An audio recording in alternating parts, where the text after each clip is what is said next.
Tricofagia. ¿Qué quieres decir con que no viste nada? Se supone que trabajas como guardia de seguridad por eso mismo, exclamó con cólera una mujer de cabello corto, de unos 40 años de edad. Usaba una bata blanca como prenda principal.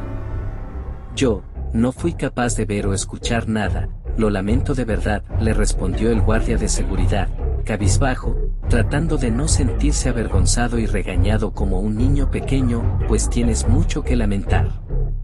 ¿Cómo mierda le explicaremos a los familiares de esta pobre niña lo que acaba de ocurrir?, dijo la irritada mujer, mientras señalaba sobre una de las mesas de autopsia el cadáver de una niña de 7 años, quien había sido víctima de alguna desafortunada enfermedad. Pero no hubo respuesta de parte del guardia. ¿Qué le explicaría a la patóloga? Se supone que la razón por la cual resguarda un lugar como una morgue es debido a que pueden ingresar personas indeseables. Ya sean hurtadores de poca monta que deseen apropiarse de alguna pertenencia valiosa que poseyera algún cadáver, un anillo, un reloj, un collar, etc., o los infames necrófilos en búsqueda de alguna aventura. Pero en los 15 años de experiencia que llevaba aquella médico forense en servicio, realizando tantas autopsias y habiendo visto tantas atrocidades, jamás llegó a imaginarse que lo más horroroso que vería en su vida sería lo que se encontraba ante ella. El cuerpo de la niña se encontraba cubierto por una sábana blanca, dejando expuesta la cabeza. Y era en la cabeza donde se encontraba el horror que abrumó a la especialista de la medicina y al guardia. Gran parte del cabello de la difunta había sido arrancado desde la raíz, dejando grotescas heridas en su cuero cabelludo. Algunas hebras de su cabello se encontraban regadas por el suelo y alrededor de aquella mesa, junto con manchas de sangre y lo que parecía ser una espesa y desagradable saliva de color marrón. Aquellas heridas grotescas no habían sido realizadas por el corte de algún instrumento, sino que tenían la forma de una mordida. Una mandíbula inusualmente pequeña pero con dientes anchos habían desgarrado la piel y la carne. La tarea de tomar muestras de ADN para descubrir al responsable de aquel hecho tan asqueante era la prioridad, pero el asco, la repulsión y la indignación por aquella atrocidad era casi tan grande como la ira que la doctora sentía hacia la tamaña negligencia del vigilante. Yo me encargaré de esta situación, pero tú, la doctora señala con el dedo a aquel guardia, presionándolo contra su pecho, tú vas a darle la noticia a la familia, yo llamaré a las autoridades.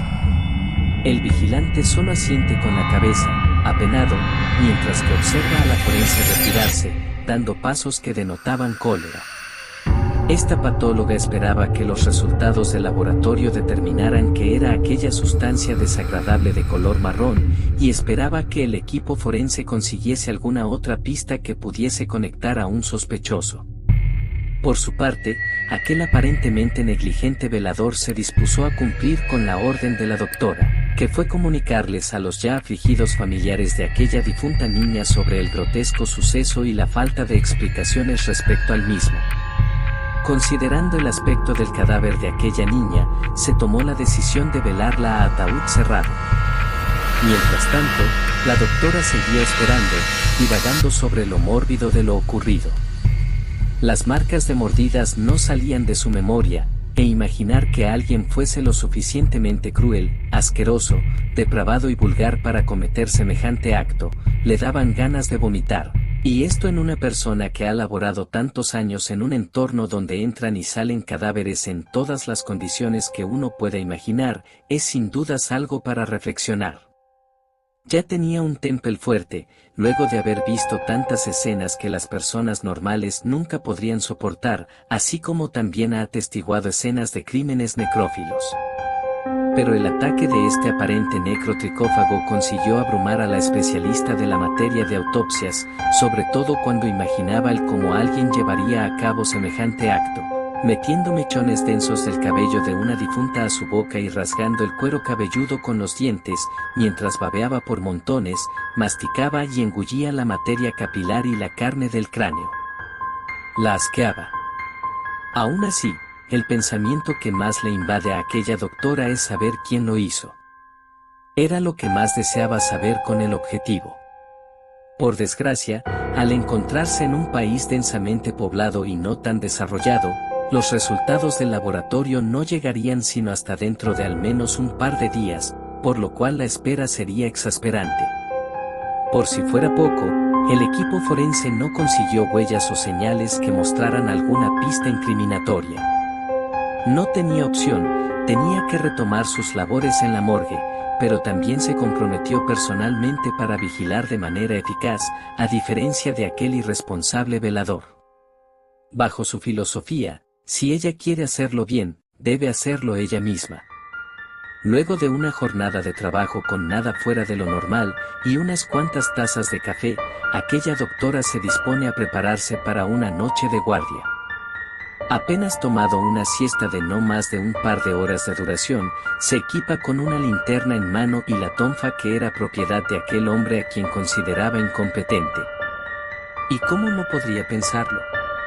Una persona que cometiera semejante acto debería de haber sido fácil de atrapar. Lejos de eso, el velador era incapaz de recordar algo respecto a aquella noche, como si se hubiese quedado dormido durante su labor. La decisión que tomó aquella señora fue sin dudas valiente, pero ni siquiera ella misma podría engañarse tan descaradamente.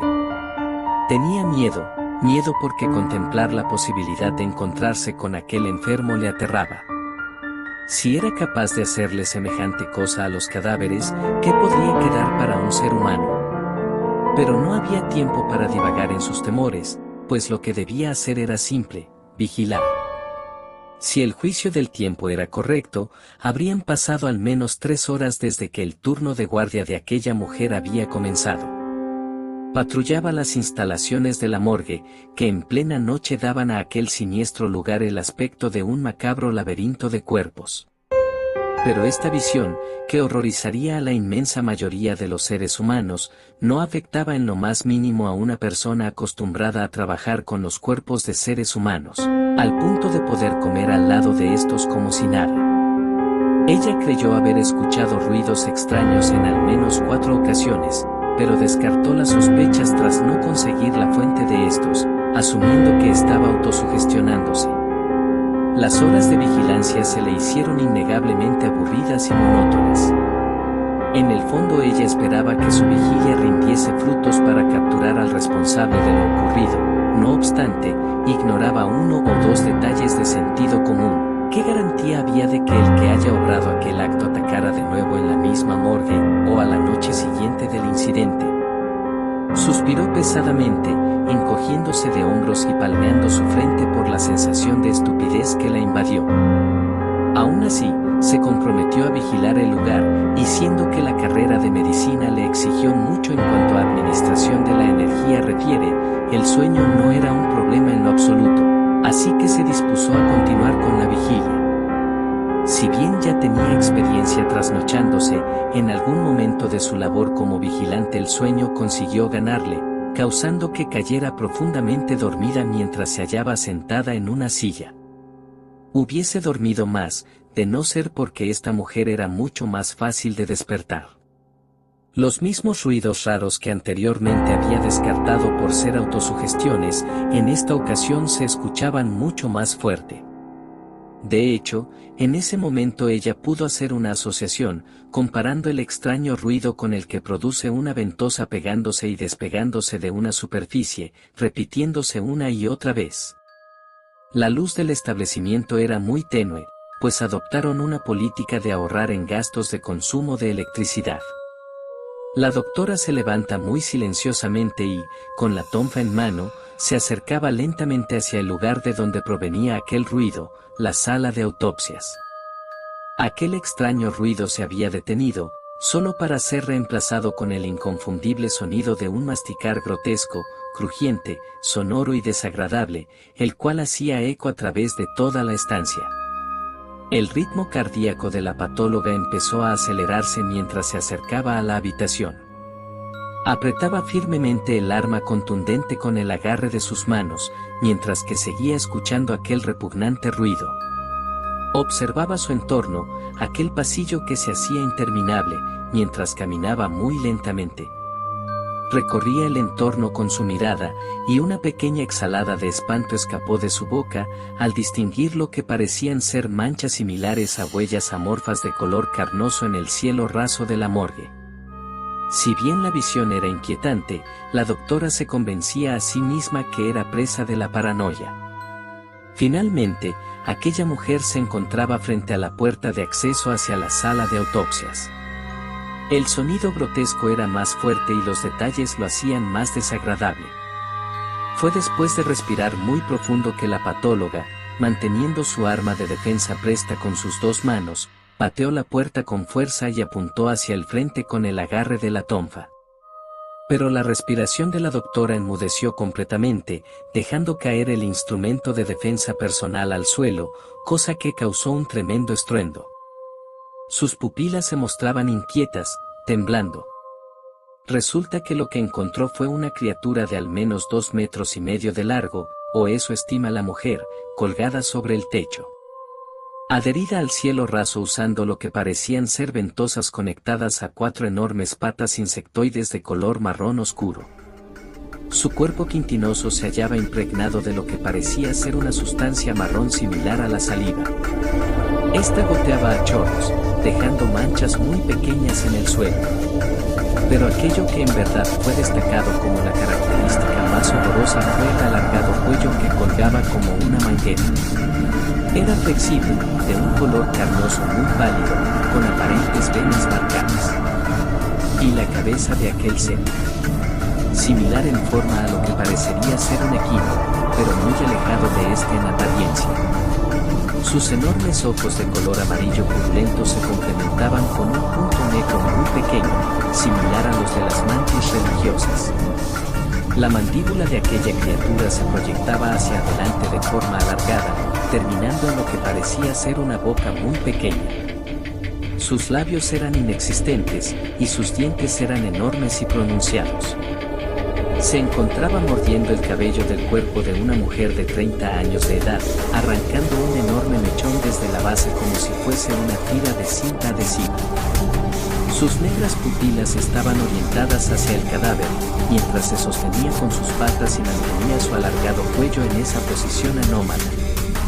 La pobre mujer jamás olvidaría el sonido tan repulsivo que producía aquella criatura al tragar los mechones de cabello en aquella posición tan antinatural. Pero el sonido de la tonfa cayendo al suelo fue lo que le llamó la atención.